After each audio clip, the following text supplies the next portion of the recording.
The meteorological forecasts indicate that Europe would experience a harsh winter starting in the upcoming month of September.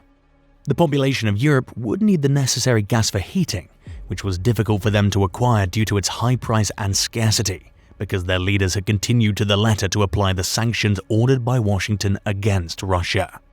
However, the Russians' plan to freeze Europe ultimately failed for a variety of reasons, which we'll go through in this video.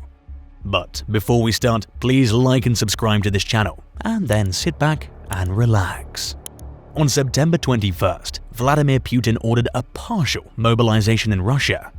This is a sign of desperation for the Russian dictator, as Ukrainian forces won a stunning victory in their recent offensive, capturing more than 6,000 square kilometers.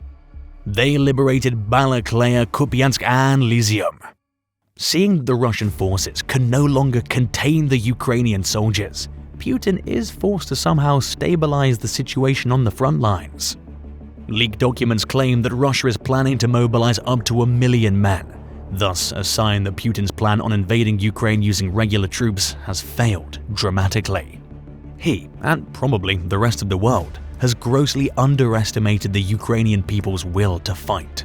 Not only did Ukraine not collapse in 3 days, as some Western analysts have been claiming, but it's managed to push Russian forces back from their capital Kyiv, even before heavy Western weapons had reached Ukraine.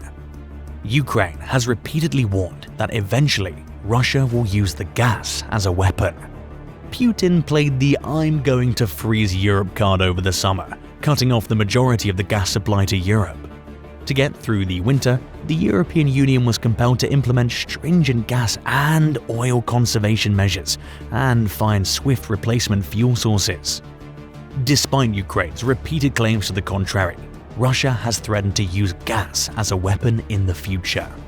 Putin is now escalating once more because he's failing in this conflict. Considering that he's terrified of losing control, only because Europe did not take Russian aggression seriously was everything mentioned above feasible. Nevertheless, after February 24th, things started to shift. Lithuania, Poland, Estonia, Latvia are all involved in aiding Ukraine.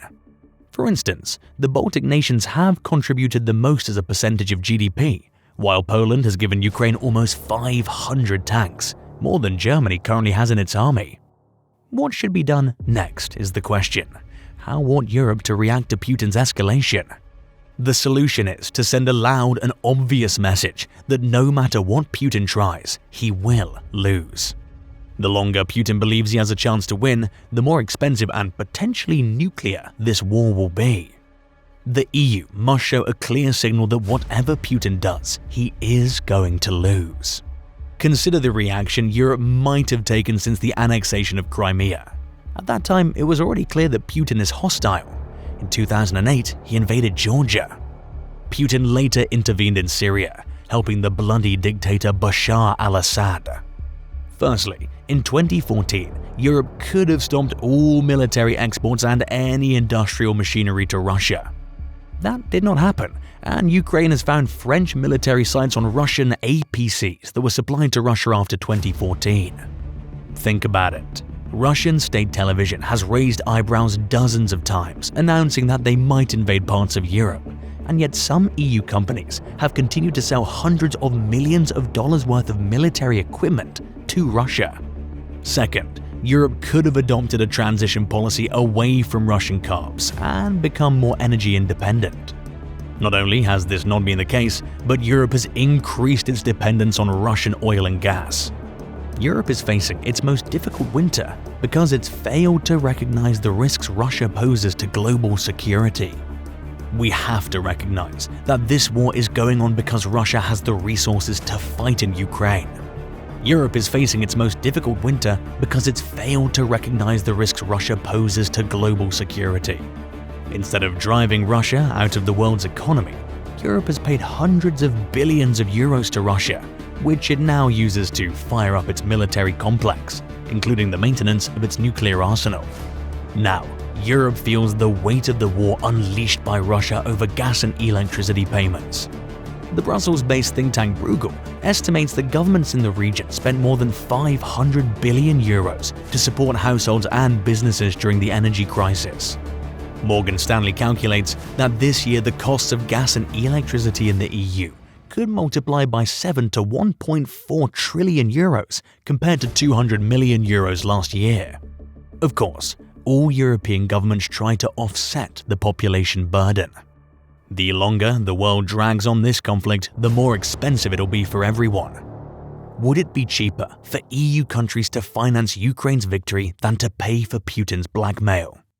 The cheapest and safest way to deal with Russia would have been to state clearly that Russia will be progressively cut off from the world unless it renounces its hostile neo-imperialist ambitions. Not in Europe. He is spending billions of dollars to support Ukraine in its conflict with Russia, and it will cost him dearly. Due to the war in Ukraine, it's experiencing high inflation and negative economic impacts. Due to Russia using gas as a weapon against Europe, the country is spending billions of euros to alleviate the energy crisis it's currently experiencing. Thousands of innocent Ukrainian lives sacrificed in this conflict represent the biggest cost of all, not to mention. As a result, the cost will increase the longer the world drags out this fight for everyone. Calling Putin's bluff and projecting a clear message that Europe is united and will continue to support Ukraine for however long it takes are the proper courses of action. Only then will Putin realize that he is driving Russia into oblivion. Only then will Putin realize that he's driving Russia into oblivion, because he now sincerely believes that the world will eventually give in and surrender, pushing Ukraine to negotiate with Russia. Putin's strategy is to scare the entire world into submission. He's using not only the army, but an arsenal of hybrid warfare, such as disinformation, blackmail, and corruption to break the unity of democracies. This is his only tactic.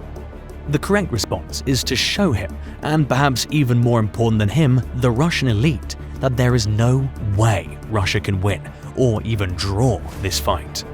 If Europe doesn't do it, it will be a signal to all the world's dictators that capturing other sovereign nations is okay, that the world will give up and let them do that. Very soon, Europe will find that the whole world is busy redrawing the borders according to local leaders. Iran can start a war. China is looking at Taiwan. North Korea may give South Korea an ultimatum. This must not happen. Putin must be stopped here and now.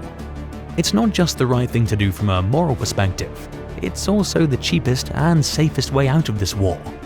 If you enjoyed this video, don't forget to hit like, the subscription button, and the notification bell. To get notified when new videos are uploaded from this channel, please share your thoughts about Russia's failed in their plan to freeze Europe in the comment section below. Thank you.